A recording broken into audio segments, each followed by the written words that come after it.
Hello, hello, my friends. Welcome to another amazing read.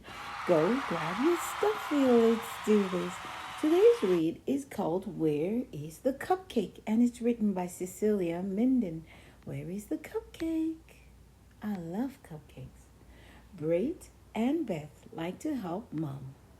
Today, they made cupcakes. We will put them here to cool so we can frost them. Mom and the twins take Champ for a walk.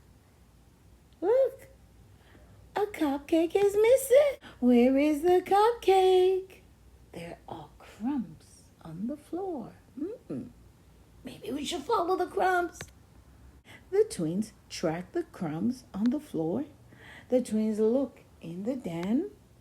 Dad is in the den. Oh, look on that table, my friends. I spot the missing cupcake, said Mom.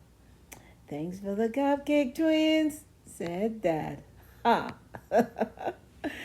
There it is. So where was the missing cupcake? Guess what happened to the missing cupcake, my friends? Well, thank you so much for reading this with me. Until the next time. It was amazing. You, my friends. You are so amazing. And keep on reading.